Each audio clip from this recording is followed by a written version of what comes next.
Hello, I'm James Campbell, and I wrote the Boyface books, amongst other things. And I'm just walking through the Highlands of Scotland, and I thought it's a beautiful sunny day. This might be a good idea to talk to you about one of my writing tips. So today's tip is walking.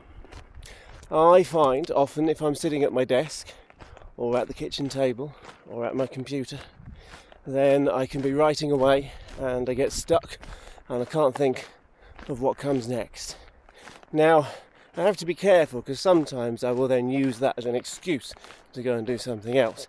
I think sometimes it's a little bit like when you're watching a video on YouTube and it gets stuck because there isn't enough internet or whatever the reason is, and it buffers.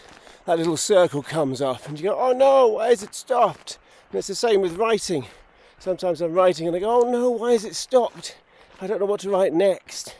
And of course the tempting thing to do with the YouTube situation is to switch your computer off or try and watch something else instead or shout at it. And it's the same with writing. If I'm not careful, I can go, no, it doesn't work. I'm going to do something else, make a cup of tea, make some soup, do whatever, go for a walk.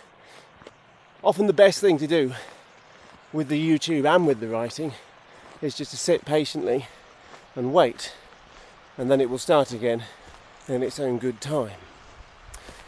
Often, however, I get problems with my writing where they're quite big ones. For example, at the moment I'm writing a book called Apostrophe, and it's about a little girl who's called Apostrophe. She's so called because she's always in the wrong place and nobody knows what to do with her. And I've nearly finished the book. I'm in the last section. And I've got a big problem in that there's a huge chunk where she's sitting in a prison interviewing a man called Steve the Lollipop Lady. And Steve the Lollipop Lady is in prison because he kidnapped 27 lollipop ladies. And Apostrophe is interviewing him or interrogating him because she is a detective. And it's a very long section, and it's funny and it's important and it's interesting, but I needed to find a way to break it up. And that's the sort of problem that I can solve by going for a walk. So while I've been climbing mountains here in the beautiful Highlands, I've thought, I know what I need to do.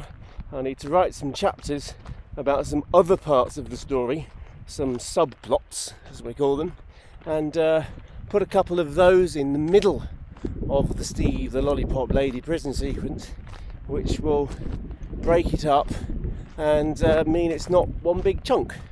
So you see, often going for a walk is a good idea. Now, you don't have to walk across the Highlands. I've been walking for 2 days now.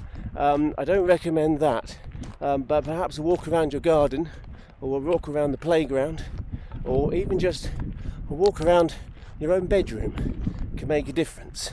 It breaks things up and makes you think slightly differently. I hope you enjoyed this tip, and go and read some Boyface books. Bye.